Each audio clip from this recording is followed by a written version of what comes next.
왜 자꾸 이런 상황이 반복되는 걸까요? 화해할 때마다 우리가 박수를 쳐줘야 되는 걸까요? 어제 상황 좀 보시고 이어가 보도록 하겠습니다. 안철수 위원장님이랑 만나. 아니요, 아직까지는 제가. 안철수 위원장님 그 의사 사진 정도. 나 좀 어디서 갔다 와야 되니까 갔다 와서.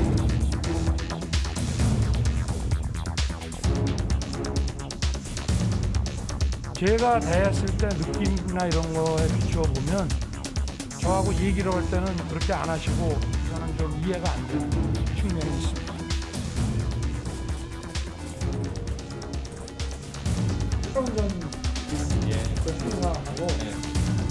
정치를 하려고 이제 합의를 할 게 아니고 앞으로 한 팀으로서 다 같이 이제 같이 함께 하시는 그런 이렇게 말씀을 나누시는 것 같아요.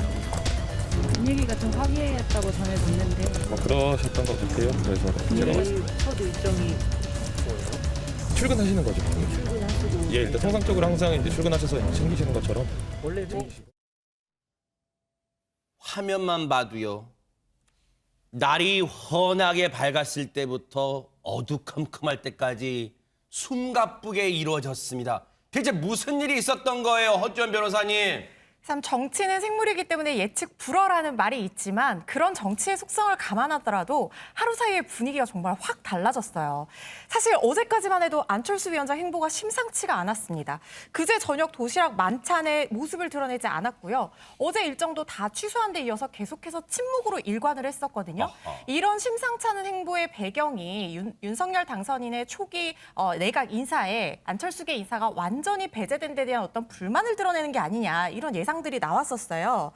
그리고 행보를 취소한 일정을 취소한 안 위원장이 추진석 전 국민의당 상임위원장 같은 이 가까운 인사들과 함께 대책회의까지 했다는 사실이 알려졌거든요. 지금 저 자리 비어있는 게 안철수 위원장 자리라는 거 아니에요, 이거? 그렇죠, 네. 맞습니다. 그래서 일각에서는 합당뿐만 아니라 뭐 공동정부 뭐 구성 이런 것까지 다 날아가는 게 아니냐. 심지어는 안철수 위원장이 위원장직을 사퇴하는 것이 아니냐. 이런 얘기까지 나오고 있던 상황이었는데 네. 그런데 어제 저녁 7시쯤에 분위기가 반전이 됐습니다.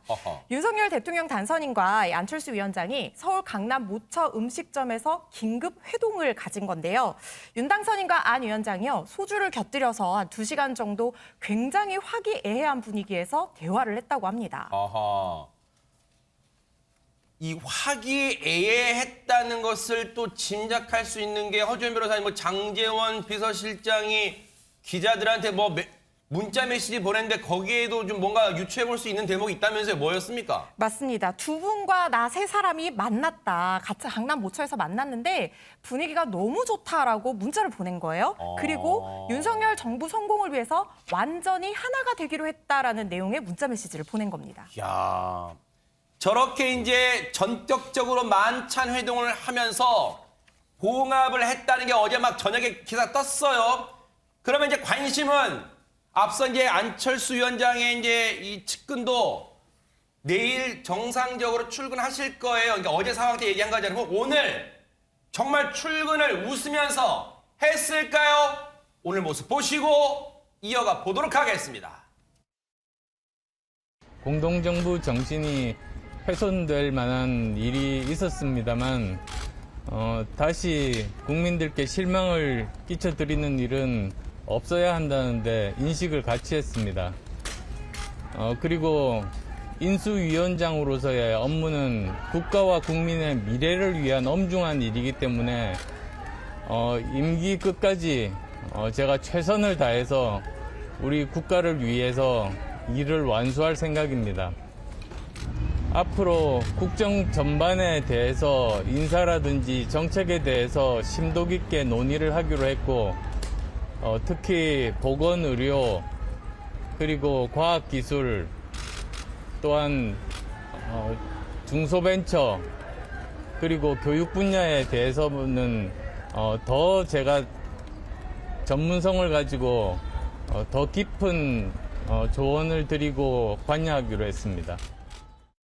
자, 표정은 마스크는 쓰긴 썼지만 비교적 밝은 표정인 것 같긴 해요. 그런데 구체적으로 그냥 조언을 하는 정도가 아니라 4가지 분야를 언급했어요. 뭐냐? 보건의료, 과학기술, 중소벤처, 교육 분야 이 네 가지 분야에 대해서는 자신이 백성문 변호사님 네. 조언 정도가 아니라 관여라는 표현을 써서 어떻게 관여한다는 얘기예요? 사실 저도 굉장히 궁금한데요. 어허. 어제 그 사실 안철수 위원장과 윤석열 당선인 회동 전까지만 해도 윤석열 당선인도 굉장히 냉랭하게 기자회견을 했었고요. 안철수 위원장은 명패까지 아까 그 자리 자세히 보면 명패도 빠져 있어요. 아 그러네요. 네, 명패도 빼고 이제 아예 방 뺀다는 느낌을 줄 정도로 네. 굉장히 사이가 틀어졌었는데 어제 어쨌건 회동을 하고 나서 지금 현시점에서 보면은 웃고 다시 출근한 거 아니겠습니까? 네. 그럼 어제 일단 나왔을 얘기를 좀 유추해 보면 서운했을 가장 첫 번째 게 인사 문제였는데 그래서 여기 그게 있습니다. 앞으로 인사라든지 정책에 대해서 심도 있는 논의를 하겠다. 그러니까 그 전에 어찌 보면 윤석열 당선인 측에서 조금 인사를 제대로 된 설명 없이 강행한 것에 대한 불만이 있었던 것 같아요. 그러니까 어떤 이유로 예를 들어서 뭐 내가 좀 이렇게 좀 이 사람 좀 괜찮은 것 같다라고 제안했던 사람들이 배제가 됐다면 그 이유가 좀 정확하게 왔으면 이런 문제가 없었을 것 같은데 그래서 이제 앞으로 그 분야에 대해서는 확실하게 이제 좀 소통하겠다는 얘기를 한 것 같고 그리고 이제 저 나머지 뒤에 부분들은 지금 인수위에서 하는 게 결국은 이제 앞으로 윤석열 정부의 큰 그림을 그리는 건 아니겠습니까? 거기에서 특히 지금 안철수 위원장이 말씀하신 저 특히 네 가지 분야에 대해서는 본인이 과거에 이제 후보 시절에 설계했던 것들도 있을 것이고 생각해 놓은 여러 가지 것들이 있지 않겠습니까? 그런 부분들을 많이 반영하고 그에 대해서는 좀 어찌 보면 윤석열 당선인도 안철수 위원장의 좀 더 넓은 여지를 좀 열어준 게 아닌가. 현점에서는 그 정도 가지고 그 정도로 생각해 볼 수 있을 것 같습니다. 보통 우리가 일반적으로 상식적으로 내가 그 일에 관여할게 이렇게 말을 할 때는 사람 같은 경우는 추천 같은 거 인사권 추천 같은 걸 딱 떠올리잖아요. 이 관여란 표현을 그러면 윤석열 당선인 측은 어떻게 해석하고 있을까요? 들어보시고 이어가 보도록 하겠습니다.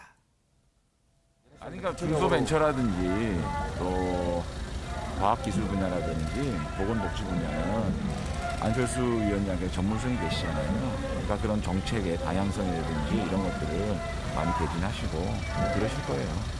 안 위원장이 방금 말씀하신 그 부처들에 대해서는 더 깊이 관여하겠다라고 말씀하셨는데 그렇다면 이제 관여라는 게 의견 제시죠.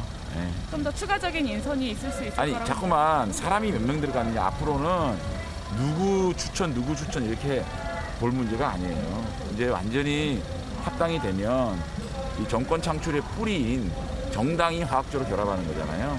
그럴 때 완전히 하나가 되는 거기 때문에 누구 추천 몇 명 들어갔다 이건 별로 의미가 없어요. 하하하 웃으면서 관여라는 게 의견 제시죠? 라고 딱 선을 그었어요. 근데 우리가 상식적으로 보세요. 안철수 위원장이 우리말을 서툰 사람도 아닌데 보세요. 조언을 드리고 관여하기로 했습니다. 의견 제시나 조언이나 거기서 50보 100보잖아요. 근데 같은 말 했을까요? 근데 장정원 비서실장은 하하하 의견 제시죠. 손정혜 변호사님, 이거 관여란 단어 해석 차이가 나중에 혹시 불씨가 될 수 있어요? 양쪽의 입장 차이 여전히 확인되는 대목입니다. 왜냐하면 사실 처음부터 공동정부 협치를 하겠다라고 하는 거고 지금 18개 부처의 장관을 임명함에 있어서 안철수 위원장의 뜻이 반영이 되지 않아서 이 일련의 사태가 났다가 화해했다라는 거 아니겠습니까? 그럼 화해한 날인 만큼 의견을 최대한 존중하겠다. 그 인사 추천이 오면 저희가 심사숙고하겠다라고 이야기했으면 좋았을 것을 또 관여라는 게 의견 제시조라는 것은 결정 권한은 여전히 우리에게 있고 의견만 제시할 수 있을 뿐이다라고 안철수 위원장의 어떤 역할을 조금 축소하거나 조금 폄하시키는 측면으로 해석할 여지가 있기 때문에 조금 더 세련된 표현이 나와야 되는 거 아닐까 생각이 듭니다. 누가 추천하고 누가 추천한 사람이 몇 명 들어간지가 그렇게 중요하진 않지만 그래도 정치적으로는 큰 상징적인 의미가 있고 협치, 공동정부에는 그걸 또 중요하게 바라보는 사람들도 있기 때문에 조금 더 적극적으로 의견을 개진할 수 있고 그리고 그 의견을 적극적으로 수용할 수 있는 자세를 보여야 다투지 않고 또다시 불씨가 돼서 갈등을 하지 않고 오히려 잘 화학적 결합이 되지 않을까 합니다. 근데 예를 들어서 어제 뭐 윤석열 당선인과 안철수 위원장이 인사에 관련된 얘기를 하면서 앞으로 뭐 몇 명 뭐 이런 분야에서는 어떻게 인사를 하겠습니다라는 얘기한 걸 오늘 바깥에서 그래서 앞으로 무슨 분야에는 우리 쪽 몇 명, 저쪽 몇 명 하겠습니다라고 얘기할 수는 없는 거잖아요.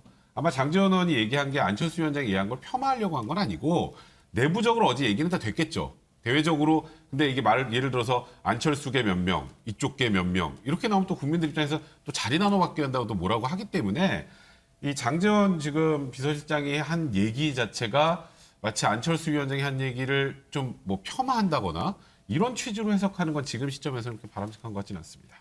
이게요. 그래서 사실은 언론들이 아픈 곳, 예민한 곳을 찌른 거예요.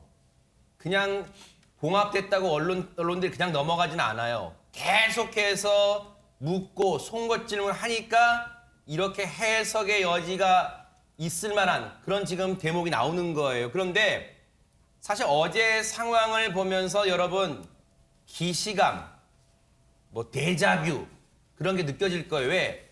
뭔가 일이 생길 때마다 술 한 잔으로 푸는 이런 방식이요. 관련 영상 보시고 이어가 보도록 하겠습니다.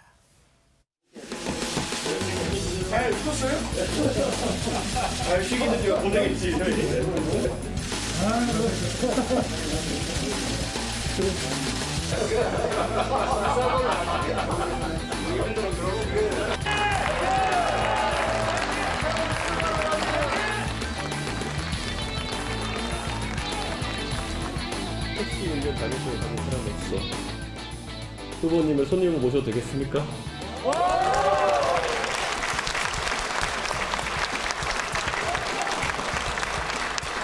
이렇게 쉬운 걸 말입니다.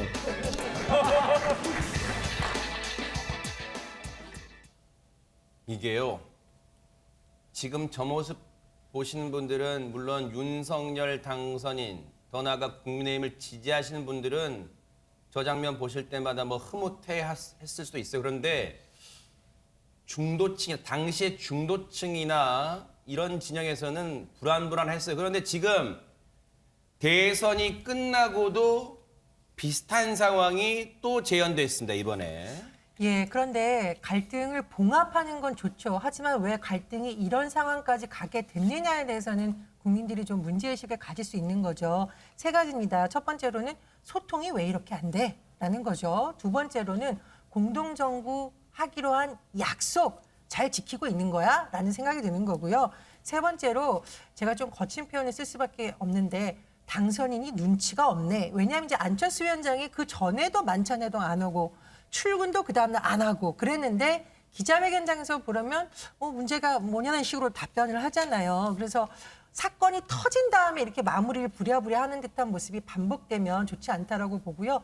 무엇보다도 이준석 대표와 당시 윤석열 후보의 갈등은 당내 갈등이었어요. 근데 지금은 위치가 현저히 달라졌죠.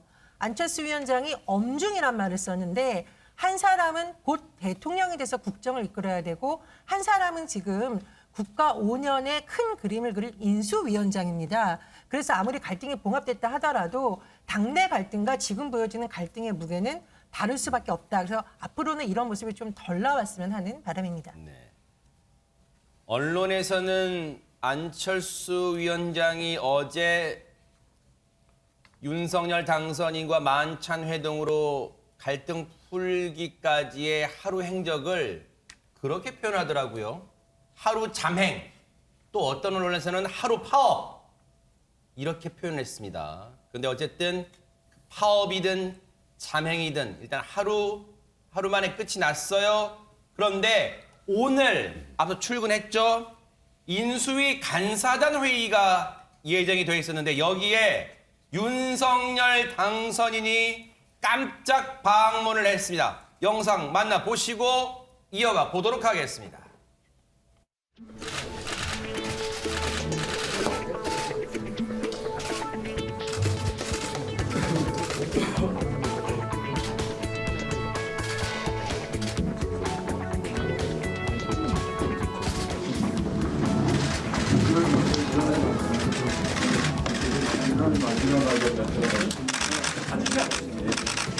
아, 오셨어요? 네.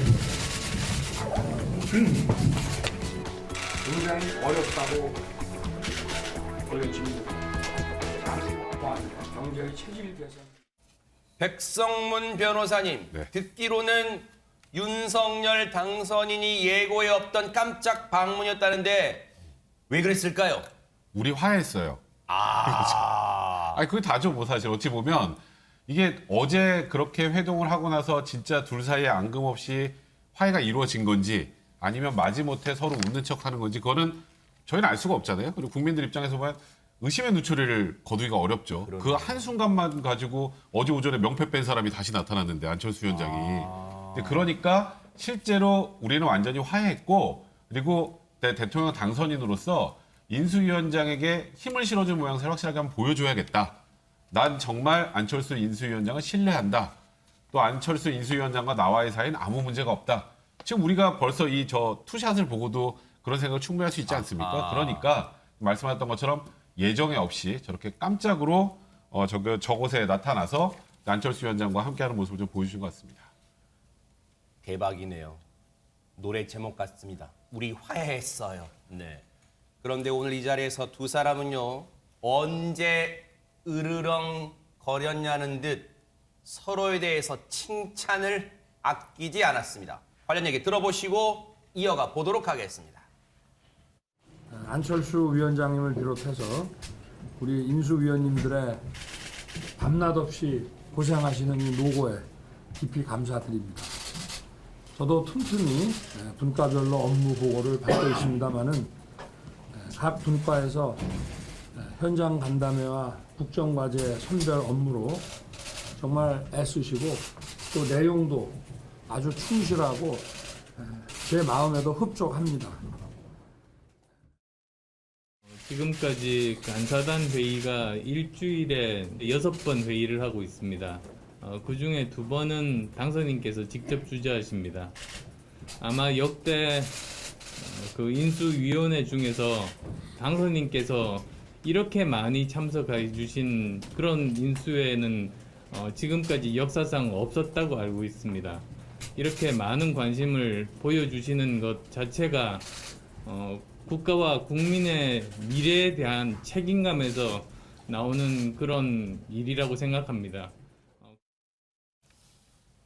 이렇게 치켜 세웠어요. 역대 당선인 중에 이렇게 인수위 회의에 자주 참석하는 당선인은 없었습니다. 엄지척 막 이렇게 칭찬도 했어요. 그런데 갈등이 완전히 봉합 내지는 사라진 걸까요? 어제도 윤석열 당선인이 여러분 잘 생각해 보세요. 기자들이 자꾸 나머지 2개 부처 장관 후보자 인선에 대해서 물어볼 줄 알았는데 자꾸 안철수 위원장에 대해서만 물어보니까 윤석열 당선인이 사실 약간 불쾌한 듯한 어찌 보면 짜증 섞인 말투로 기자 중간에 말을 잘라먹고 들어와서 답변을 합니다. 그러면서 어떻게 얘기했냐 기억나실 거예요. 안철수 위원장의 속내는 모르겠지만 내가 느끼기에는 우리 둘이 얘기할 땐 별 문제가 없었다. 물론 안철수 위원장이 속으로는 어떻게 생각할지 모르겠다. 이런 말을 했어요. 한번 들어보시고 이어가 보도록 하겠습니다. 함께 성공적인 국민 통합 정부를 반드시 만들고 함께 정부를 구성하여 시대 교체가 될 수 있도록 인선 과정에서 조언을 드리고 싶었습니다만 그런 과정은 없었습니다. 그래서 저는 좀 이해가 안 됩니다만은 제가 추천을 받았고요. 아무 문제가 저는 없다고 생각합니다. 공동정부라는 거는 함께 훌륭한 사람들을 찾아서 임무를 맡기는 것이지 뭐 누구 사람이라는 게 따로 있는 게 아닙니다. 자, 그런데 사실 같은 말이지만 같은 생각을 한다고 볼 수는 없어요. 왜? 앞서 들려드린 오늘 출근길에 안철수 위원장이 했던 말 뭔가 앙금이 남아있는 듯한 얘기를 했어요. 뭐냐? 공동정부 정신이 훼손될 만한 일은 있었습니다만 뭔가 뒤끝이 있는 듯한 뉘앙스를 남겨요. 오늘 여기에 대해서 기자들 질문이 있었습니다. 한번 들어보시고 이어가 보도록 하겠습니다. 어제 회동에서는 매우 화기애애한 분위기 속에서 두 분께서 공동정부에 대한 목표와 가치를 다시 확인하시는 자리였습니다. 여러 부문에서 훼손된다라는 말씀과는 좀 맞지 않는 좋은 분위기였습니다. 다만 그 안철수 위원장 님의 그 말씀의 의중은 저희가 정확히 파악할 수 없지만 두 분 간에 여러분께서 오래 취재해서 아시겠지만 약간 화법이 다르시지요. 혹은 언론을 통해서 보도되어 온 것에 대한 다른 해석으로 인해서 잠깐 오해의 소지가 있을 수 있다라는 정도로 해석할 수 있을 것 같습니다. 전혜연 평론가님, 이게 화법의 문제는 아닌 것 같은데요. 제가 보기에 공동정부와 관련해서 기자회견하고 단일화 이후에 기자회견할 때 혹시 기억나십니까? 한쪽은 종이를 들고 서류에 무언가 적어야 된다라는 생각이 안철수 당시 후보의 생각이었던 것 같고요. 윤석열 후보는 아니 날 뭘 믿으면 되지 종이를 만들어라는 것은 이 구체적인 과정이라던가 공동정부라는 뜻을 두 사람이 서로 다르게 이해하는 것이 아닌가라는 생각이 듭니다. 특히 윤석열 당선인의 화법은 결과를 놓고 날 믿어줘. 내가 충분히 능력 검증했어 이런 거고요. 네. 안철수 위원장 측 말을 보면 왜 우리랑 협의를 안 합니까? 협의를 안 하고 어떻게 공동의 무엇을 구성합니까라는 문제 제기를 계속하는 것으로 보입니다. 네. 제가 생각하기에는 이 공동정부라는 개념에 대해서 당선인과 인수위원장이 한번 흉금을 털어놓고 좀 대화를 할 필요가 있다고 생각을 하고요. 네. 특히 당선인 측에서는 앞으로 인사나 이럴 때 안철수 위원장하고 전화로라도 좀 이렇게 의견을 나누는 모양새를 보여주는 것이 지금 합당을 앞두고 있는 국민의당 관계자들에게도 뭔가 우리를 배려하고 소통을 잘 하고 있다라는 느낌을 주는 행보가 아닐까 그런 생각이 듭니다. 민주당은요, 윤석열 당선인과 안철수 인수위원장의 한밤 만찬 회동을 통한 갈등 봉합에 대해서 어떻게 평가하고 있을까요? 관련 얘기 들어보시고 이어가 보도록 하겠습니다. 어제 윤석열 당선인과 안철수 인수위원장이 만찬 회동을 했습니다. 자리 다툼으로 갈라선 쇼윈도 부부의 염치 없는 쇼에 불과합니다. 한번 금이 간 그릇은 반드시 깨집니다. 사실상 공동정부는 문 닫았다고 봐야 합니다. 공동정부를 깨면서까지 제 식구를 챙기는 윤석열 당선인의 인사 폭주와 오만과 독선이 변하지 않는 한 공동정부 보고는 언감생심입니다. 민주당은 아예 공동정부 구성이 어려울 거라고 아예 이제 지금 그렇게 보는 것 같아요. 박홍근 원내대표께서 생각하시는 본인의 희망을 좀 말씀하시는 것 같고 제 개인적인 생각으로는 물론 지금 약간 삐그덕거리는 건 있지만 어쨌건 지금 다시 봉합이 돼서 안철수 인수위원장이 복귀를 했고 그리고 아까 이제 간사회에서 본 것처럼 어쨌건 지금 그 안에 있는 소위 국민의힘의 아주 이제 쟁쟁한 분들 사이에 이제 인수위원장으로서 역할을 하고 계신 거 아닙니까? 공동정부라는 게 이제 사람 누구 어느 쪽 사람 몇 명 대 이쪽 사람 몇 명 이런 느낌으로 사람이 섞이는 게 공동정부가 아니라 아마 제 생각에는 어제 두 분이서 이제 소통하는 과정에서 그 얘기를 가장 많이 하셨을 것 같아요. 안철수 위원장이 꿈꾸는 대한민국이 있을 것이고 윤석열 또 지금 당선인이 꿈꾸는 대한민국이 있잖아요. 그 두 개를 합치는 거 그게 결국 공동정부가 아닌가 그런 얘기들을 오가면서 아마 최근에 있었던 인사와 관련된 오해를 푼 게 아닌가 개인적으로 그렇게 생각합니다. 사실 손정희 변호사님, 윤석열 당선인 입장에서는 언론들이 서운할 수 있어요. 왜냐하면 아니 우리 봉합됐어요 라고 하는데도 자꾸 뭔가 의심의 눈초리를 거두지 않고 이거 살얼음판인데 나중에 뭔가 또 불거질 수 있는데 이렇게 보는 데에 대해 불편할 수 있을 것 같습니다. 근데 전적이 있지 않습니까? 이준석 당대표가 처음에 윤석열 당선인이 입당을 했을 때 나한테 통지도 안 하고 오네? 라고 해서 갈등이 불거졌다가 나중에는 대선 후보 일정이 나한테도 통보가 안 오네? 왜 나한테는 배제되지? 의사결정 과정에 내가 왜 모르는 일이 자꾸 발생하지? 해서 갈등이 여러 번 재현됐었거든요. 근데 혹시 그 의사소통의 방식을 지금도 고수를 하고 있다면 지금 나오는 건 마찬가지로 누구든 추천해서 적합한 사람을 찾을 수 있다. 있지만 그 의사결정 과정에서 충분히 의견을 개진하고 왜 그게 합당한지를 수긍을 할 수 있어야 되거든요. 근데 그 의사결정을 당선인 주변만 하다 보면 안철수 위원장은 그 거리감 그리고 내가 배제됐다, 소외됐다라는 생각을 가질 수밖에 없습니다. 그러면 심리적인 거리감이 생기게 되고 그 과정에서 갈등이 불거지는 것이거든요. 이 의견을 어떻게 조합해서 의견을 받는 것이 끝나는 게 아니라 그 의견들을 어떻게 시사해서 선택하는 그 과정을 서로 공동으로 협의해야 된다. 이런 말씀 드리겠습니다. 정말로 윤석열 당선인과 안철수 위원장의 바람대로 정말로 삐그덕거림이 없이 앞으로 잘 굴러갈지 국민들도 시청자분들도 관심 있게 지켜볼 것 같습니다. 한동훈 법무부 장관 후보자 오늘 인사청문 준비하려고 이제 첫 출근에 나섰어요. 그래서 이제 어떤 얘기 했을까 궁금한데 그건 제가 잠시 뒤에 들려드리고요. 일단은 자, 검수완박에 대한 입장을 밝혔다면서요. 뭐라고 했을까요? 예, 한동훈은 이제 법무부 장관 후보자가 됐잖아요. 검수완박을 야반도주라고 비유하면서 민주당을 맹비판했습니다. 검찰을 두려워할 것은 오직 범죄자뿐이다. 지난 5년간 무슨 일이 있었길래 이렇게 명분 없는 야반도주까지 벌여야 하는지 국민들께서 많이 궁금해하실 것이라고 이렇게 의견을 밝혔는데요. 네. 근데 저는 이게 한동훈 법무부 장관 후보자가 언행을 좀 주의할 필요가 있다고 봅니다. 왜냐하면 검사가 아니라 이제 법무부 내각의 한 구성원이 될 수 있는 지명이 된 인물이거든요. 네. 그리고 만약에 법무부 장관이 된다면 무엇보다도 국회와의 소통이라던가 특히 야당이 될 거대 정당인 민주당과의 협치가 없으면 사실 이것은 법무부만의 문제가 아니라 윤석열 정부와 민주당의 대립 구도가 될 수 있습니다. 그래서 정의당에서는 한동훈 후보자가 임명되니까 지금 전사를 내보낸 것이냐 이런 우려가 나왔거든요. 그래서 그런 소신이 있을 수는 있고 본인의 의견이 있을 수는 있지만 그것이 거꾸로 보면은 앞으로 법무부 장관과 입법부가 사사건건 부딪히는 거 아니냐 그런 우려가 또 제기될 수 있다고 봅니다. 네. 일단은 표현이 세요. 물론 충분히 얘기는 했겠죠. 자, 내가 출근한다. 첫 출근한다. 기자들이 분명히 포토라인 설정해놨을 것이다. 질문할 것이다. 특히 검수완박 같은 거 물어볼 것이다. 충분히 예견했을 거고 미리 준비한 자신의 소신, 답변을 얘기를 했는데 지금 말씀해 주신 것처럼 상당히 표현은 거칩니다. 야반도주극이다.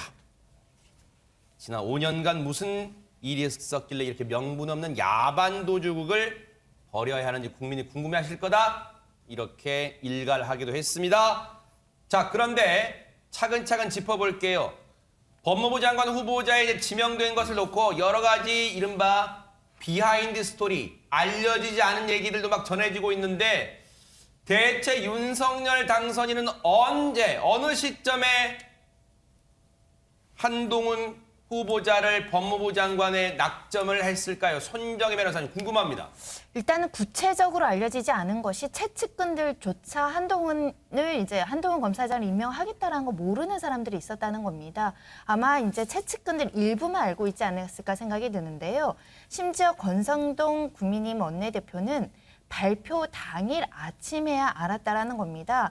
나한테도 미리 말을 안 해줬고 장재현 비서실장한테 가서 법무부 장관 후보 누구냐라고 물어봐도 당선인이 이제 에게 맡겨주면 된다라는 취지로 말을 했다라는 걸로 봐서는 굉장히 비밀리에 그리고 최측근만 알게 인선이 진행된 걸로 보입니다.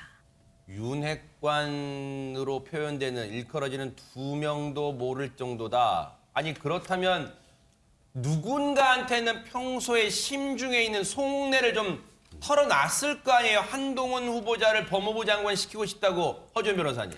아마 후보 시절부터 한동훈 후보자를 뭔가 중요한 카드로 쓸 것 같다 이런 염두에 뒀다는 그런 얘기들이 나오고 있는 게요. 말씀하신 이제 윤석열 당선인 핵심 관계자가 뭐라고 얘기를 했냐면요. 처음부터 한동훈 후보자를 법무부 장관 카드로 딱 찍어 놓았다라는 얘기를 하고 그래요? 있습니다. 그러면서 이분이 뭐라고 얘기를 했냐면 윤석열 당선인이 후보자이던 시절인 이제 지난 2월에 중앙일보와 인터뷰를 했는데 거기서 이제 A 검사장이라고 표현은 됐습니다만 이제 문맥상 한동훈 검사장을 얘기를 하고 있는 상황이었어요. 그래서 이 A 검사장에 대해서 뭐라고 얘기를 했냐면요. 이 정권의 피해를 보면서 독립운동가처럼 수사를 해온 사람이다. 그런 사람이 왜 서울중앙지검장이 앉힐 수가 없냐. 그거는 마치 일제 독립운동가가 일제 시절에 독립운동을 했다는 이유로 일제가 싫어한다는 이유로 정부 주요 요직에 못 앉히는 거나 마찬가지다. 이런 얘기를 했다는 거예요. 그래서 이걸 보고 관계자가 윤석열 당선인에게 한동훈 검사장을 서울중앙지검장으로 앉히고 싶으세요? 이렇게 물었더니 윤석열 당선인 뭐라고 얘기를 했냐면요. 한동훈처럼 똘똘한 사람이 서울중앙지검장 맡으면 너무 좋지. 그런데 더 잘 키워야 될 사람이다. 칼잡이는 다른 사람에게 맡겨도 된다. 왜 굳이 한동훈 검사장에게 칼잡이를 맡기냐. 이런 얘기를 했다는 겁니다. 네. 그리고 일각에서 또 무슨 얘기가 나오고 있냐면요. 윤석열 당선인이 법무부 장관 수사지휘권 폐지를 공약으로 내건 부분이 있지 않습니까? 그거를 한동훈 검사장을 법무부 장관 후보자로 염두에 뒀기 때문이라는 그런 분석도 지금 나오고 있어요. 왜냐하면 현 정부와 대립각을 세운 한동훈 그 검사장을 법무부 장관에 앉히는 걸 고려를 하지 않고 무색무취한 사람을 거기 앉히려고 했다고 하면 굳이 이 수사지휘권 폐지를 그때 얘기할 필요가 없었을 수도 있다는 겁니다. 이런 점들을 종합해 봤을 때는 아주 오래전부터 후보 시절부터 한동훈 검사장을 마음에 두고 있었던 것 같습니다. 백성문 변호사님, 이 대목에서 궁금합니다.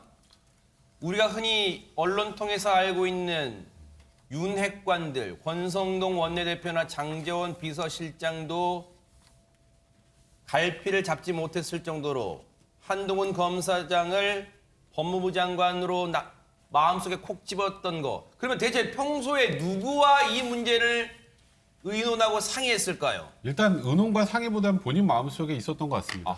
지금 말씀 좀 전에 하셨던 것처럼 한동훈 검사장을 원래 윤석열 당선인이 굉장히 많이 아끼기도 했었고, 아낀다는 게 그 개인적인 인연을 넘어서서 검찰 내에서의 뭐 한동훈 검사장에 대한 그 수사 능력이나 그다음에 여러 가지 법무행정에 관련된 지식이나 이런 부분들은 어느 정도 정평이 나 있기 때문에 한동훈 지금 후보자를 진짜 말 그대로 단순히 검사로 쓰기에는 그거는 또 어찌 보면 그게 오히려 더 민주당 야당과 더 껄끄러울 수도 있는 것이고, 그리고 여러 가지 그런 능력이 있는 사람이라면 어쨌건 기수 파괴건 뭐 어떤 부분들에 대해서 뭐 논란들은 있지만 뭐 지금 또 민주당 입장에서 굉장히 반발하는 카드이기도 하지만 생각했던 것처럼 그렇게 뭐 독선적이고 외부적으로 비치는 것처럼 강한 그런 인상을 갖고 있는 게 아니라 실적으로 굉장히 좀 합리적이고 좀 부드러운 사람이라는 그런 측면까지도 언급을 하면서 이제 일단은 뭐 동아일보 보도상은 이런 내용 나왔습니다. 장제원 비서실장에게 내가 마음속으로 한동훈 검사장을 저 법무부 장관 생각하는 거 어떠냐, 가서 한번 만나봐라, 뭐 이런 얘기를 한번 했다고 하는데요. 그게 나는 법무부 장관으로 한동훈 검사를 내정했다가 아니라 이런 생각은 혹시 어때? 그러니까 장제원 비서실장도 뭐 어제까지도 예상하지 못했다는 얘기를 한 것 같습니다.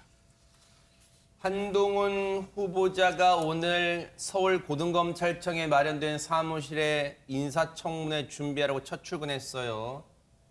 만만치 않을 것 같습니다. 인사청문회가요. 하재근 평론가님. 예, 인사청문회 지금 민주당이 굉장히 격앙된 상태거든요. 아마 한동훈 이 후보자한테 공격이 집중될 것으로 보이는데, 그래서 가장 믿을 수 있는 사람들을 골라서 인사청문회 준비단을 구성한 것으로 보이고, 오늘 그 준비단하고 한동훈 후보자가 상견례를 했거든요. 네. 오늘부터 준비를 하는데, 그 믿을 수 있는 사람이라고 뽑혔다고 추정되는 사람들이 누구냐면 준비단장이 주영환 법무부 기조실장인데, 이분이 과거에 윤석열 검찰총장 당시에 인사청문회 준비단에 있었던 분인 거예요. 그리고 총괄 팀장이 신자영 서울고검 송무부장인데, 이분이 윤석열 당선자가 과거에 국정농단 수사할 때 같이 했던 분이고, 그리고 공보팀장이 권순정 부산지검 서부지청장인데, 이분도 윤석열 검찰총장 당시에 대검찰청 대변인으로 함께했던 분들이고, 그러니까 이 구도를 보면 윤석열 사단이 똘똘 뭉쳐서 지금 한 후보자 청문회를 준비하고 있는 듯한 그런 구도가 됐습니다. 청문회가 앞으로 얼마나 창과 방패의 대결이라는 말 벌써부터 나오고 있잖아요. 순탄하게 넘어갈 수 있을지부터 벌써부터 관심인데, 한동훈 후보자의 얘기 좀 들어보시고 이어가 보도록 하겠습니다. 그 아내분과의 이해 충돌 문제도 제기되는데 이에 대해서는 어떻게 대응하실 예정이신지. 저에 대해서 인사청문회 기간까지 여러 가지 궁금한 점들이 많이 있을 거라고 생각합니다. 그 과정에 대해서 제가 성실하고 솔직하게 잘 대응하도록 하겠습니다. 아직 뭐 제가 처음 단계라서 내용을 잘 못 봤습니다. 그 인사청문회에 임하시는 각오 한 말씀 부탁드립니다. 말씀드린 것처럼 저에 대해서 많은 질문이라든가 궁금한 점이 있으실 텐데요. 솔직하고 성실하고 겸허하게 말씀을 잘 드리겠습니다. 그리고 답변은 비교적 길었습니다만 원론적인 얘기예요. 인사청문회에서 솔직하고 성실하게 답변하겠다. 그런 얘기로 가름했습니다. 그런데 첫 답변 그 대목에 궁금하실 거예요. 기자가 질문을 하잖아요. 아내분과의 이해 충돌 문제도 제기된다. 아니 전혜연 평론가님, 아내와의 이해 충돌 문제 왜 이런 질문을 기자가 했을까요? 일단은 공직자들의 경우에는 본인이 하고 있는 업무와 가족 간의 업무, 이해 충돌 가능성에 대해서 굉장히 경계를 많이 하고 잘못하면 법적인 논란에 휘말릴 수 있거든요. 그런데 지금 한동훈 법무부 장관 후보자의 부인이 법률사무소에서 근무를 하고 있습니다. 아, 변호사예요? 예, 김앤장 소속의 미국 변호사로 활동 중인 부분이 있으니까 혹시 이것이 이해충돌이 있는 것이 아니냐는 취지에서 기자들이 물은 것으로 보이고요. 청문회에서 또 다른 부분의 쟁점이 될 수 있는 것은 법적으로는 일단 무혐의가 났습니다만 이른바 검언유착 사건과 관련해서 정치적인 쟁점을 갖고 또 이게 논란이 될 수가 있습니다. 그런데 청문회는 법정이 아니잖아요. 증거가 있냐 없냐의 여부를 떠나서 이번 인사가 윤석열 정부의 큰 목표인 국민통합이라는 측면에서 맞느냐, 일각에서 제기되는 검찰공화국이라는 우려에 대한 우려를 해소할 수 있느냐, 그리고 또 하나 또 법적인 문제도 있어요. 이 지금 고발사주 의혹 관련해서 피의자를 입건된 상태이기 때문에 다른 부처도 아닌 법무부 장관 후보자가 이런 상태가 맞느냐 뭐 등등의 질문도 나오고 있습니다. 네. 그리고 뭐 가족 관련 논란도 의혹이 될 수 있다고 언론에서 지금 제기가 되고 있는데요. 한동훈 후보자의 장인이 진영구 전 대전고검장인데 1990년대에 떠들썩했던 한국 조폐공사 파업 유도 사건으로 해서 구속이 된 전력이 있고요. 또 지금 처남이 2015년 좀 불미스러운 성추행 사건 당시 뭐 별다른 징계나 처벌이 없이 검찰을 떠나서 대기업 임원을 맡아 논란이 됐었는데 검찰 측의 해명을 보면 이제 언론 보도에 따르면 아마 피해자의 뭐 신원이 드러나거나 이런 2차 가해를 우려해서 드러나지 않게 했다라는 측의 설명이 나오고 있습니다만 일각에서는 이 처남의 아버지가 고검장이었다는 신분 그리고 또 한동훈 검사라는 이런 가족들의 어떤 영향력이 있었던 것이 아니냐 이런 의혹도 나올 수 있다는 보도가 지금 나오고 있습니다. 네. 어쨌든 지금 여야는 민주당과 국민의힘은 청문회에서 치열한 격돌을 예고하고 있어요. 어쨌든 그 이제 뭐 지켜봐야겠고요. 무거운 얘기 했으니까 좀 가벼운 얘기 해볼까요? 한동훈 후보자 관련해서 윤석열 당선인이 한동훈 후보자 발탁 배경 쭉 설명하는 과정에서 이런 얘기를 했어요. 한번 들어보시고 이어가 보도록 하겠습니다. 유창한 영어 실력으로 또 다양한 국제 업무 경험도 가지고 있고 글로벌 스탠다드에 맞는 이런 사법 제도를 정비해 나가는데 적임자라고 판단했습니다. 네. 국제 기준에 맞게 사법 시스템도 좀 바꾸고 국제적인 커뮤니케이션을 좀 원활하게 하기 위해서 미국 변호사고 영어도 잘하는 한동훈 검사장이 법무장관 하는 것이 가장 적합하다고 판단한 겁니다. 영어가 융통하다고 또 따로 특별히 설명을 해주셨는데요. 각 정부의 부처를 세계적인 수준에 맞는 그런 부처들로 격상시키겠다라는 당선인의 구상에 부합하는 인물이라고 생각해서 내정하셨다라고 생각하시면 될 것 같습니다. 외교부 장관이나 주미 대사 지금 뽑은 그것도 아닌데 영어 잘한다는 얘기가 지금 여러 번 나와요. 근데 일단은 팩트 체크 차원일까요? 일단은 백성 변호사님 영어 잘해요? 한동훈 일단 후보자가? 원래 법조인들이 제일 약한 것 중에 하나가 언어입니다. 이제 한국말은 잘하는데 이제 외국어에 좀 약하죠. 보통 이제 공부할 때 이제 뭐 법 공부하느라 보통 이제 뭐 외국어 공부를 많이 못 하니까요. 근데 이제 한동훈 이제 후보자 같은 경우에는 진짜 일찍 시험이 됐어요. 그러니까 22살에 일단 이제 우리가 보통 소년급제라고 그러잖아요. 그랬다면서요, 네. 네, 소년급제를 해서 이제 정말 검찰 내에서 요직을 거치고 그리고 좀 이른 나이에 미국 콜럼비아 대학교 로스쿨에 들어가서 거기서 이제 미국 뉴욕주 변호사 자격증을 취득했는데 저희가 이런 얘기를 합니다. 이제 저희가 이제 판결문 같은 거 보면 일반인 분들이 좀 이해하기 어렵잖아요.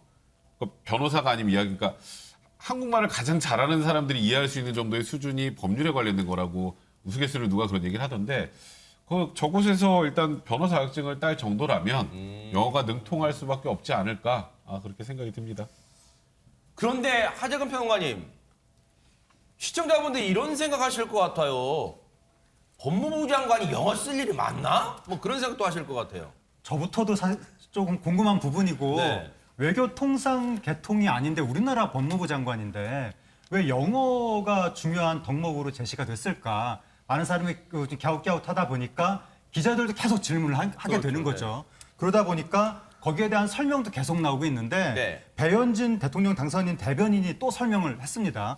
뭐라고 설명을 했냐면 이번에 영어 능통에 대해서 이야기를 한 것은 각국의 사례, 외국 사례를 두루두루 살펴서 우리나라 정보 부처를 세계적인 수준으로 격상시키겠다는 의미였다라고 설명을 했고 그다음에 유상범 인수위 정무사범 행정분과 인수위원도 뭐라고 설명을 했냐면 본인의 자기 개발까지도 열심히 해서 영어까지 잘한다. 그렇게 성실하게 공부를 많이 했다. 네. 그런 의미로 설명을 했다고 하는데 사실 우리나라 법무부 장관 관련해서 영어 이야기가 나왔다는 부분은 앞으로도 물음표가 조금 나올 것 같습니다. 네.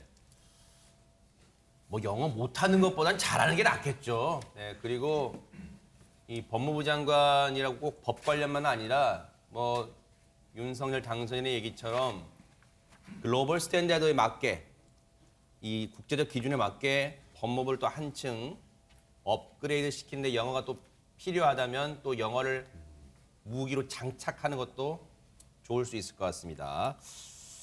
자, 근데 한동훈 후보자에 대한 세간의 관심이 물론 다른 장관 후보자 좀 서운할 수도 있어요. 아니 나한테 왜 언론들이 한 줄도 안 써줘요. 다 온통 죄다 한동훈 후보자 얘기밖에 없는데 참 서운할 수도 있어요. 그런데 어쨌든 지금 여야 간에 첨예한 인물이다 보니까 그런데 성격이 궁금하다는 얘기도 있어요. 백성 변호사님. 저는 뭐 개인적으로 아주 뭐 친분관계 있지는 않지만 저는 동갑입니다. 아 그래요? 네, 근데 이제 뭐 한동훈 그 후보자하고 친한 분들 얘기를 좀 많이 들어보면 어렸을 때 공부할 때부터 뭐 한동훈 후보자는 그냥 말 그대로 천재였다는 얘기를 많이 들어왔었고 말씀드렸던 것처럼 굉장히 일찍 시험된다고 그러지 않았습니까? 근데 검찰에서 이제 얘기가 나온 한동훈 후보자는 수사의 천재. 뭐 또 이준석 대표는 뭐 조선제일검이라는 표현까지 쓰긴 하던데 굉장히 일 처리 방식이 스마트하고 깔끔하다. 이건 그동안에 알려져 있던 방식이고요. 근데 다만 이제 한동훈 검사장이 워낙 일찍 시험이 돼서 지금까지 최고의 자리를 계속 오르다가 물론 저 이번 정부에서 한 4번 정도 좌초이 됐습니다만 이제 그런 과정에서 이제 소위 말하는 검찰 내에서도 특수부 검사들은 약간의 우월감 같은 게 있다는 얘기를 하거든요. 약간의 그 소위 말하는 건방짐 이런 것들도 분명히 있는 그런 성격이다. 이런 게 좀 알려진 상황입니다. 네. 일단 뭐 그거는 장관직을 혹시라도 인사청문회 통과해서 장관직 수행하다 보면 국민이 또 판단할 기회가 있을 거예요. 그런데 한동훈 후보자 관련해서 언론 보도를 보니까 의외인 점이 있어요. 체질상 술을 입에도 못 댄다는 얘기가 있는데 나이 50인데 일단 술을 입에 못 댄대요? 아니 그러면 허준 변호사님 술을 좋아하기로 소문난 윤석열 당선인과 어떻게 친분을 쌓은 거예요 그러면? 만약에 한동훈 후보자가 술을 좋아했으면요. 거의 윤석열 당선인과 일심동체가 됐을 것 같다는 생각이 드는데 윤석열 당선인이 박근혜 정부 시절에 좌천됐을 때 법조동 서초동 법조타운에서 친한 후배들을 만나면 혹시라도 그 후배들이 불이익을 받게 될까 봐 우려를 했다는 거예요. 그래서 서초동이 아니라 저기 멀리 떨어진 시내 모처에서 뭐 산책하거나 카페 가서 커피 마시거나 하면서 접선하듯이 후배들을 만났는데 그중에 한 사람이 바로 한동훈 후보자였다는 겁니다. 말씀하신 것처럼 윤석열 당선인 술자리 굉장히 좋아하고 약간 형님 리더십 스타일이잖아요. 네. 그런데 한동훈 후보자는요. 체질상 술은 한 모금도 못 마시고 콜라만 마신다고 해요. 이게 첫 번째 다른 점이고 또 두 번째 다른 점이 하나 있는데 바로 패션에 패션에 대한 관심입니다. 윤석열 당선인이 그 목폴라 디자인 똑같은데 색깔만 다른 거 입는 걸로 우리 뉴스파이터에서도 얘기했었잖아요. 그런데 한동훈 후보자 패션에 대해서 굉장히 관심이 많은 것 같아요. 뭐 개인적인 생각입니다만은 거의 법조계에서 저 정도면은 눈에 띄는 패셔니스트가 아닐까 싶은 그런 생각이 드는데, 근데 지난 1월에 유시민 전 이사장 그 명예훼손 재판의 증인으로 출석했을 당시에 그 옷 보셨죠? 빨간 스카프에 색깔을 맞춘 빨간 가방. 이게 지금 세간에 엄청 화제가 되면서 빨간 스카프 어디 거냐, 뭐 품절이 되고 난리가 났다는 거예요. 네. 닮은 듯 다른 꼴인 두 사람이지만 어쨌든 끈끈한 사이임은 분명한 것 같습니다. 아니 진짜로 오늘 첫 출근했잖아요. 코트 입고 나왔잖아요. 제가 솔직히 그랬어요. 와, 옷빨 죽인다. 코트를 입었는데 쫙 일단 몸매 관리를 한 것 같아요. 뭐 사실인지 모르겠지만 어쨌든 뭐 타고났는지 모르겠지만 어쨌든 깔끔하게 이 용모 단정하게 하니까 착용하고 있는 뭐 스카프 이런 게 다 지금 뭐 품절되기도 했다고 하니까 어쨌든 좋은 의미든 안 좋은 의미든 뭔가 영향력은 있는 것 같아요. 한동훈 후보자가. 그런데 일거수일투족에 궁금하다 보니까 이것까지도 궁금한 것 같아요. 지금 어디에 살고 있는가 그것도 궁금하다면서요, 손정희 변호사님. 공직자다 보니까 매년 재산 신고를 하게 되고요. 재산에 대해서도 이제 많은 분들 관심을 갖게 되는데, 일단 알려진 바에 의하면 서초구에 한 아파트를 소유하고 있다라고 합니다. 배우자 공동 소유를 하고 있다라고 하고, 공시가 기준이니까 시세는 조금 더 높을 것인데 아파트 21억 상당을 신고를 했다라고 하는 거고요. 서초구에 오피스텔도 한 채 보유해서 한 3억 1천만 원 정도를 신고를 했고, 부천시 소재에 건물 하나 보유하고 있어서 12억 상당의 건물이 있다라는 것인데, 다만 이제 서초동의 이 아파트에는 실거주하지 않는다라는 것이고, 강남구의 고급 아파트에 전세로 현재 거주 중이고 16억 8천만 원에 이제 거주하고 있다. 그리고 이제 별다른 주식은 보유하지 않고 있고 예금은 한 1억 5천 정도 신고가 되어 있고요. 그 배우자도 주식 없이 한 2억 2,700만 원 상당의 예금을 보유한 것으로 알려지고 있습니다. 집이 세 채나 있는데 전세 살아요, 하재근 평론가님? 예, 조금 특이하긴 한데, 그러니까 보통은 그 집이 있긴 한데 직장에서 너무 멀어서 그 먼 집은 세를 주고 자기가 직장 가까이 새로 입주하는 그런 경우가 많은데, 이번에는 한동훈 후보자 집이 그렇게 먼 곳에 있는 게 아니라 서초구에 있는데 왜 굳이 강남구로 또 세입자가 됐는지 좀 의아하긴 한데, 그것은 뭐 개인 사정이 있을 수도 있겠고, 근데 지금 당장 말이 나오는 부분은 뭐냐면 그 한동훈 후보자가 그 본인도 세입자가 됐잖아요. 거기서 보증금을 냈을 텐데 1년 동안 보증금 자기가 낸 인상 부분은 5%였다고 합니다. 근데 자기 집도 세를 줬잖아요. 거기서는 보증금을 받았을 텐데 그거는 1년 동안 인상분이 43%였다는 거예요. 그래서 그 작년에 12억 2천만 원이었다가 올해는 17억 5천만 원을 받았다고 하는데 1년에 5억 3천만 원, 43%를 올려받은 게 이게 임대차 보호법상의 보증금 인상 상한이 5%인데 법을 어긴 거 아니냐라는 논란이 나왔는데 한동훈 후보자가 여기에 대해서 그 해명을 한 건 뭐냐면 내가 가지고 있는 집의 그 세입자가 그 계약을 갱신한 게 아니라 계약을 해지하고 나가려고 그랬다가 마음을 바꿔먹고 다시 들어온 것이다. 그래서 그 보증금을 올려받은 게 아니라 사라진 계약 상태에서 주변 시세에 맞게 다시 새롭게 계약을 해서 17억이 된 것이다. 이렇게 해명을 했습니다. 물론 신변 잡기적인 사안이라고 볼 수 있겠지만 어쨌든 인사청문회 때도 이 재산 문제 같은 거 불거질 가능성이 있으니까 한번 지켜보겠습니다. 자, 이제 좀 다시 진지한 얘기로 올게요. 한동훈 후보자를 지명한 것을 놓고 뭐 민주당에서는 뭐 예상대로 지금 반발 격앙 분위기잖아요. 국민의힘 내부에서 계속해서 쓴소리하는 분이 있습니다. 한번 들어보시고 이어가 보도록 하겠습니다.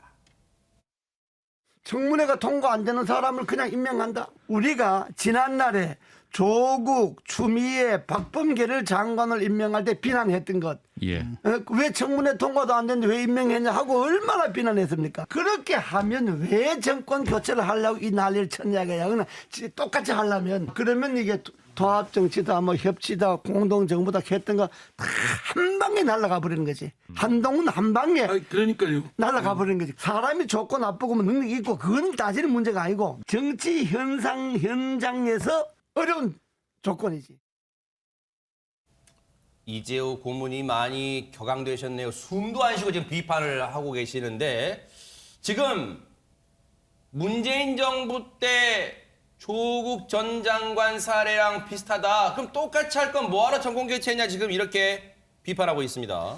이런 두 가지 점을 짚은 것으로 보입니다. 조국 전 장관 청문회 전후로 우리나라에서 대규모 집회가 일어나고 찬반 의견이 부딪히고 이것이 진영 갈등까지 나왔다는 소리가 나왔어요. 그래서 한동훈 법무부 장관 후보자 개개인의 자질 문제를 떠나서 벌써부터 이것이 진영 갈등을 일으키는 것이 아니냐라는 우려를 제기한 것으로 보이고요. 두 번째로 누구누구 장관으로 임명했을 때 왜 비난했냐. 청문회 통과도 안 했는데 임명했다. 이것은 앞으로 사실 대다수의 사람들이 그냥 보기에는 네. 한동훈 후보자에 대해서 민주당이 결사적으로 반대해서 청문회를 통과 못하더라도 네. 윤석열 당선인이 한동훈 후보자를 끝까지 임명할 것이라는 강행할 것이라는 전망이 많이 나오고 있거든요. 네. 근데 그렇다면은 과연 윤석열 당선인이 외쳤던 통합과 협치라는 것이 맞느냐 이런 여러 가지 위험한 상황이다라는 것을 경고한 것으로 보입니다. 일단은 뭐 좀 지켜볼게요. 청문회 어떻게 될지 좀 지켜봐야겠습니다. 그런데 이런 가운데 어제 국회에서는요. 검찰 수사권을 완전히 박탈한다는 검수완박을 놓고 치열한 공방이 빚어졌습니다. 특히 국민의힘 의원 측과 박범계 법무부 장관의 호성과 설전이 오갔는데요. 들어보시고 이어가 보도록 하겠습니다. 대통령 임기가 한 달도 남지 않은 상황에서 사실상 검찰청 문을 닫게 하겠다.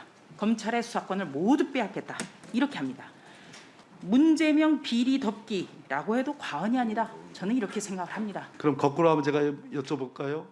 자, 그렇게 장관님, 소위 장관님, 수사기소 분리 장관님, 검수완박이라고 자, 하는 그것을 결국 문재인 대통령 자, 수사 못하게 장관님, 하는 것이다 하면 나중에 얘기하시고요. 이 그러면 부분에 대해서 조수진 질문한 의원님의 거에 대해서 생각은 문재인 답변하십시오. 대통령에 대한 질문에 수사를 대해서 검찰이 하는 답변하십시오. 것이 마땅하다.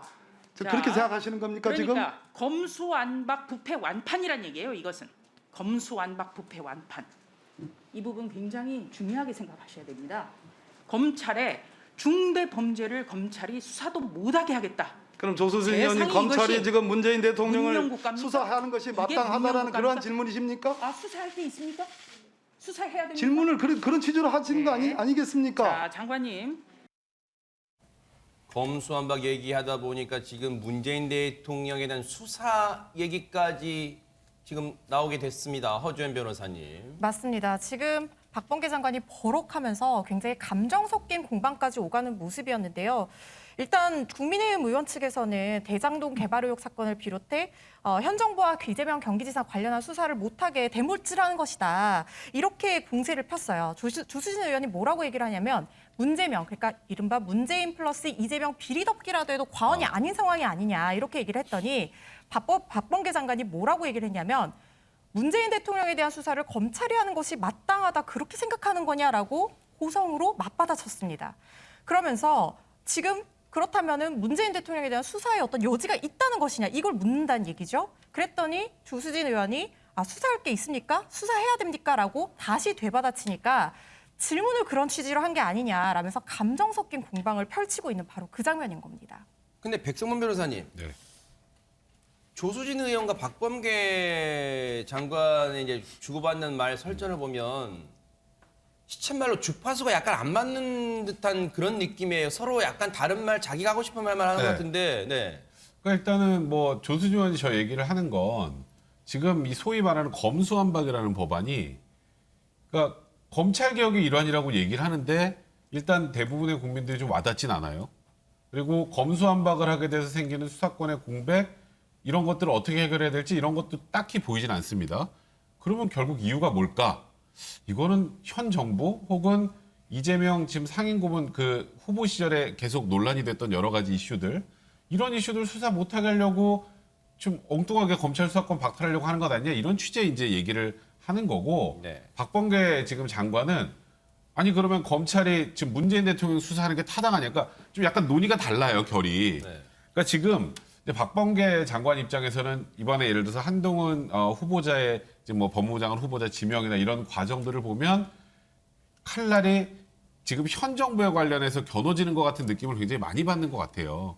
그러다 보니 결국 지금 그 저쪽에서 얘기하고 있는 것 자체가 이 현 정권에 관련된 것들을 수사하려고 하는 이런 의도 가지고 지금 계속 이 논란을 좀 더 부추기는 것 아니냐. 그러니까 지금 어찌 생각하면 좀 약간의 논의의 그 지금 말씀하셨던 것처럼 이 핵심이나 쟁점은 조금 다른 것 같습니다. 전현 평론가님께 좀 여쭤볼게요. 지금 이제 뭐 제가 시쳇말로 주파수가 안 맞는 것 같다는 느낌 받다 그랬는데 조수진 의원이 이렇게 물어봐요. 검수완박을 하려는 게 민주당이 이제 4월 국회 임시국회 때 처리하려고 하는 게 문재명 즉 문재인 대통령과 이재명 고문의 비리덮기라고 해도 과언이 아니다. 그랬더니 법무부 장관 박범계 장관이 검찰이 문 대통령을 수사하는 게 마땅하다는 말씀입니까? 이렇게 되묻잖아요. 근데 시청자분들이 듣기에 따라서 이 말은 문재인 대통령 내지는 이재명 상임고문에 대한 수사를 못하게 하기 위해서 검수완박 추진이 필요하다고 지금 민주당이 자인 또는 그렇게 해석될 수 있는 거 아니에요? 어떻게 저 질문을 어떻게 받아들여야 됩니까?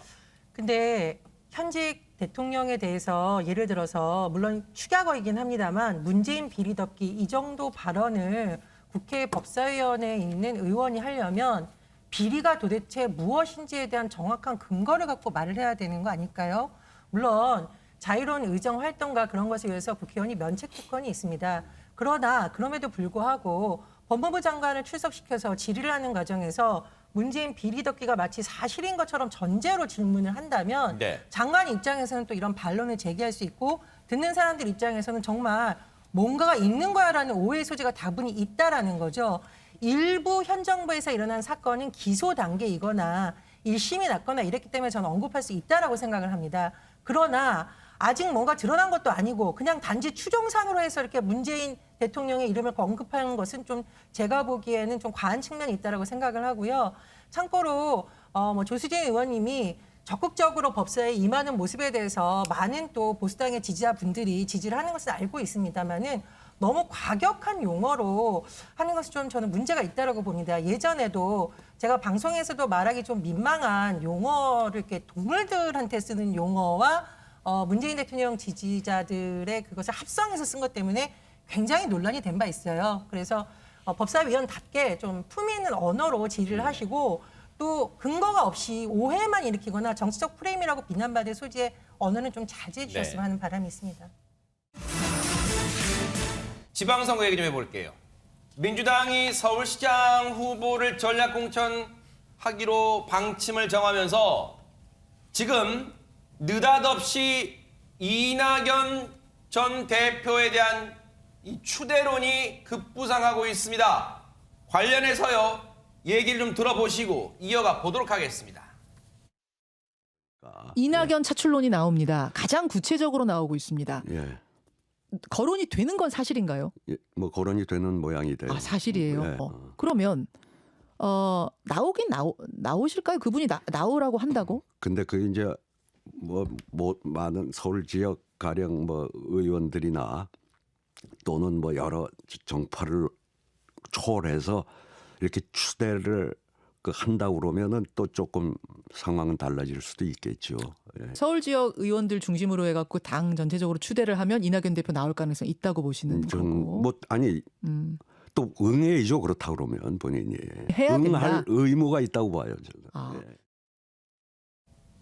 손정혜 변호사님, 정치 공학적 이런 거 말고 실제 가능성이 있어요?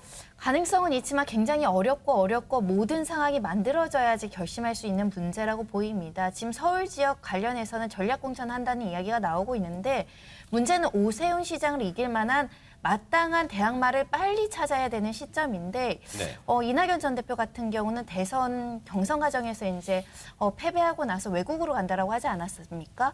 그런데 서울시장으로 나오려면 굉장히 큰 명분과 여러와 같은 민주당의 지지가 모아져야 가능한 곳인데 지금 송영길 전 대표가 그렇게 되면 경선하자고 이렇게 나오는 상황이기 때문에 그림이 그려지지 않는다는 겁니다. 네. 왜냐하면 추대돼서 와서 가까스로 패배하더라도 정치적인 타격을 입을 수밖에 없는 상황이고 지금 서울시장 선거 관련해서 민주당이 오히려 서울이 험지다 이런 이야기가 나올 정도인데 어렵게 모셔와도 나올까 말까 한데 지금 외부에선 이러면 안 된다, 경선해야 된다 이런 반발의 목소리도 감지되고 있기 때문에 쉽지 않다. 여러 가지 상황이 마련돼야 된다라는 것이고 일각에서는 당이 공식적으로 읍수하는 것만으로는 부족하고 이재명 전 지사가 적극적으로 직접 나서서 출마 요청을 해야 된다.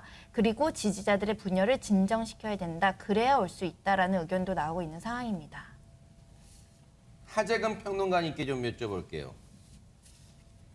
물론 이낙연 전 대표 입장에서는 서울시장에 나가라고 추대론까지 뭐 유인태 전 국회 사무총장까지 뭐 이렇게 분위기 분부를 지피는 게 싫지는 않을 수도 있어요. 그런데 부담이 될 거예요. 왜냐하면 이게 서울시장 후보로 덜컥 나갔는데 만약에 좋은 결과가 안 나온다면 5년 뒤에 분명히 다시 대권을 도전해야 될 이낙연 전 대표 입장에서는 치명타, 타격을 많이 입을 수도 있단 말이에요. 물론 선거가 패배를 상정하고 나선다는 건 뭐 좀 안 맞습니다만, 살이 안 맞습니다만 부담이 될 것 같습니다. 정치인 입장에서는 만약에 패배가 계속된다면 타격이 클 수밖에 없는 건데 지난 대선 때 이미 당내 경선에서 한번 패배를 했고 보통 대선이 우리나라에서 굉장히 큰 선거이기 때문에 거기에 도전했다가 어떤 좋지 않은 결과를 받아든 정치인들은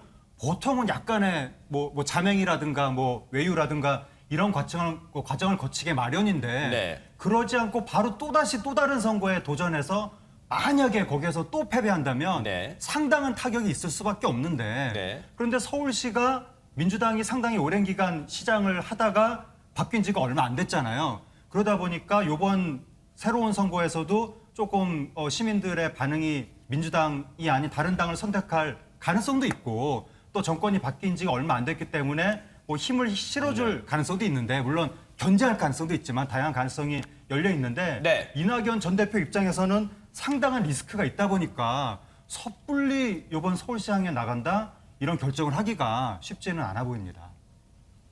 이낙연 추대론까지 나오는 상황 아마 난처한 사람은 이 사람일 거예요.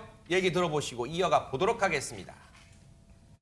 이낙연계 의원들은 이재명 지사가 직접 이낙연 대표에게 서울시장 나서야 된다고 읍소를 하면 출마 여부를 고민할 수도 있다 뭐 이러셨고 이재명 후보 측 그 의원들 이야기를 들어보면 그럴 가능성이 100% 없다는 겁니다. 아 제로입니까? 가능성 제로? 그렇습니다. 보세요. 계속 본인들의 원하는 바를 이야기하고 있다고 생각합니다. 이낙연 후보님을 아끼는 차원에서도 만약 이낙연 후보님이 서울시장 출마할 의사가 있다면 명확히 의사를 밝혀야죠. 정치라는 것은 투명하게 해야 되잖아요. 본인은 미국 가신다 그러고 안 간다고 계속 그러면서 밑에서는 이런 이중적 메시지는 모든 국민과 당원을 혼란시킨다고 봅니다. 뭐 이재명 상임고문이 나가달라고 읍소하면 아마 이낙연 전 대표가 마음을 먹을 것이다 뭐 이런 얘기 나온다는 거예요.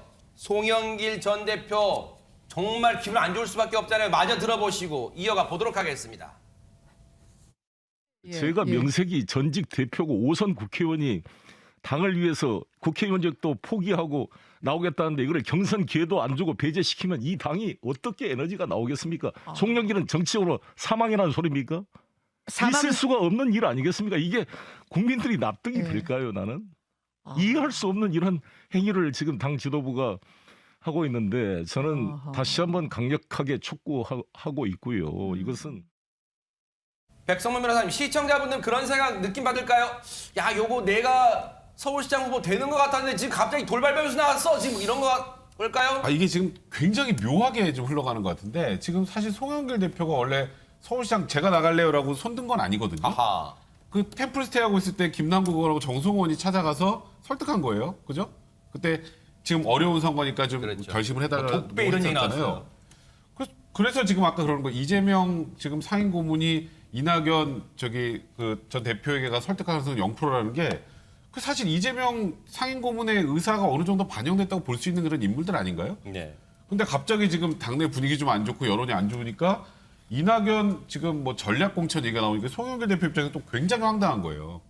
아니, 나는 내가 원래 나가려고 그런 게 아니었는데 갑자기 나간다고 했더니 전략 공천에서 자기 망가뜨리면 그럼 결국은 본인 정세면 끝나는 것 아니냐. 그러니까 이게 결국은 민주당에서도 서울시 오세훈 지금 현 시장과 선거에서 이길 최적의 후보를 찾겠다라고 시작이 된 건데 결국은 이 구도는 당내 혼란만 가중시키는 그런 구도로 가고 있는 것 같습니다. 복잡해지네요. 민주당 상황 계속해서 따라붙어 볼게요. 전 세계를 미사일 도발로 긴장시켰던 김정은 위원장이 왠지 환하게 웃는 장면이 포착됐다면서요, 허준 변호사님. 맞습니다. 김일성의 110번째 생일을 앞두고 북한 평양 강변에 최고급 아파트 단지가 들어섰어요. 김정은 북한 국무위원장이 또 하나의 주택 단지를 완성한 건데요. 그간 북한에서는 보기 힘들었던 이색적인 모습인데 영상을 통해 함께 보시죠. 아하, 이색적 영상이요. 네, 평양 보통 강변에 형형색색의 고급 아파트 단지가 저렇게 들어섰습니다. 당의 정취를 느낄 수 있는 큰 테라스까지도 설치가 돼 있는데요. 과거 김일성 주석이 1970년대까지 살던 저택이 있던 곳이라고 합니다. 평양 내에는 명당 중에 명당으로 손꼽히는 곳인데요. 여기 아파트 단지가 들어선 겁니다. 와. 김정은 위원장은 그제 열린 준공식에도 참여를 했어요. 김 위원장이 모습을 드러내니까 저렇게 환호가 쏟아졌고요. 아파트 내부도 직접 둘러보는가 하면 소파에 앉아서 저렇게 기념사진까지 찍었습니다. 내부도 지금까지 봐왔던 북한의 여타 아파트들과는 달리 초호화 최신식 아파트 모습이네요. 자, 이 고급 아파트에 누가 살지 궁금한데요. 관련 얘기 들어보시고 이어가 보도록 하겠습니다. 김정은 동지께서는 너무도 희한한 살림집을 받아안고 고마움의 인사를 올리는 리춘희 방송원의 손을 다정히 잡으시고 그가 살게 될 종로동 7호동으로 걸음을 옮기시었습니다. 김정은 동지께서는 리춘희 방송원의 집을 찾으시어 가족방을 비롯한 살림방들을 일일이 돌아보시면서 가족들의 소감을 친오보이 심정으로 정깊게 들어주셨으며 연로한 그가 집안의 층계를 오르내리면서 불편한 점이 없겠는가를 세심히 헤아려 은정어린 조치도 취해주셨습니다.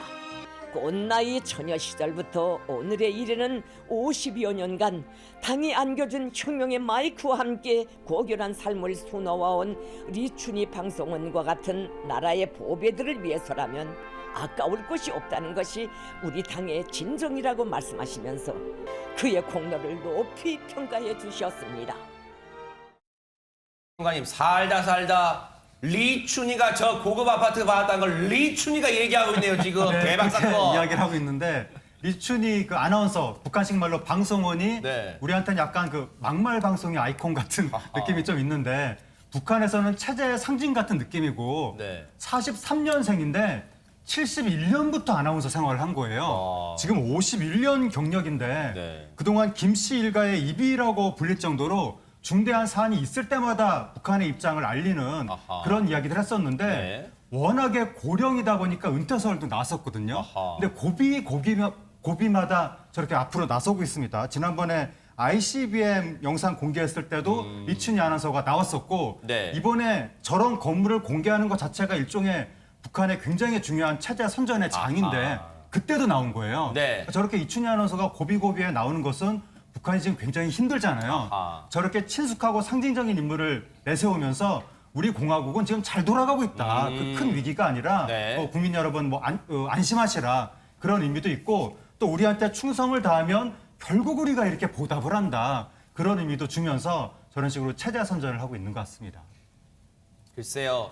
겉으로는 뭐 북한 주민 위하는 걸로 착각하게 만드는 포장이지만 전 세계는 분명히 진실을 알 거라 생각합니다.